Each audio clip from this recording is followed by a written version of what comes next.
आता मुख्यमंत्री उद्धव ठाकरेंच्या संपत्तीची सीबीआय चौकशी करणार का? आता शिवसेनेचे मंत्री आपल्या खिशातले राजीनामे बाहेर काढणार का?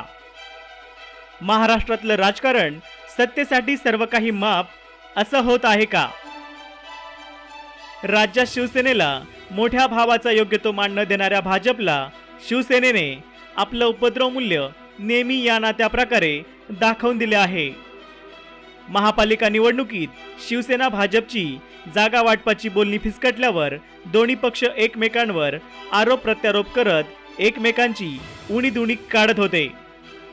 मुख्यमंत्र्यांनी तर उद्धव ठाकरेंच्या संपत्तीवर प्रश्नचिन्ह उपस्थित करत त्यांच्या संपत्तीची चौकशी करणार असं जाहीर केलं. मुंबईच्या जनतेने दोन्ही पक्षात कमी जास्तीचा फरक करत शिवसेनेच्या पारड्यात थोड्यात जास्त जागा टाकल्या.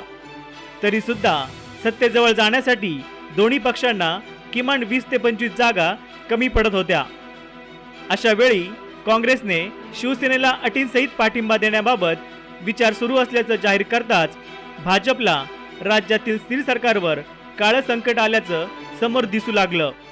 तात्काळ भाजपच्या नेत्यांनी आणि मुख्यमंत्र्यांनी मुंबई महापौर निवडणुकीतून माघार घेत पारदर्शी कारभाराच्या मुद्द्यावर सरकार ठाम असल्याचं जाहीर केलं आणि एक प्रकारे शिवसेनेला मदत केली.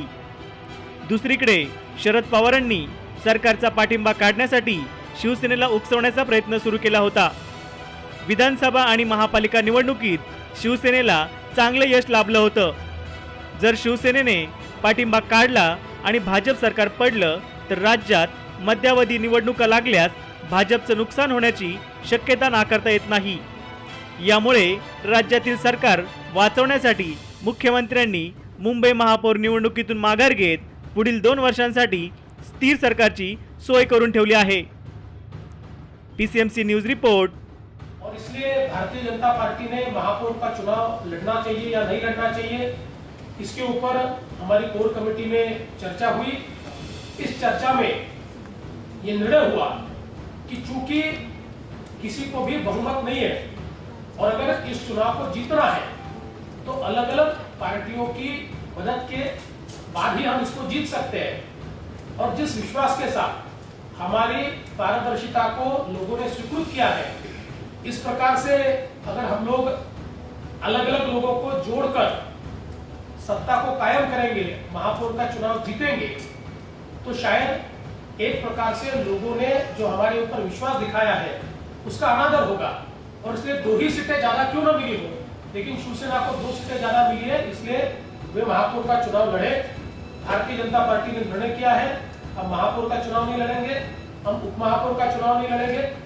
स्टैंडिंग कमेटी में हमारी पद्धति के अनुसार परसेंटेज ऑफ कॉर्पोरेटर्स इस पर नियुक्तियां होती है. उसमें बीजेपी के 10 लोग जाएंगे, शिवसेना के भी 10 लोग जाएंगे. फिर भी Bharatiya Janata party standing committee के अध्यक्ष का चुनाव नहीं लड़ेगी. हम पारदर्शिता के पहरेदार इस रूप में हमारे नगर सेवक महानगर पालिका में काम करेंगे. जो मुंबई के हित के प्रस्ताव होंगे उन प्रस्तावों पर भारतीय जनता पार्टी पूर्ण रूप से शिवसेना को मदद करेगी.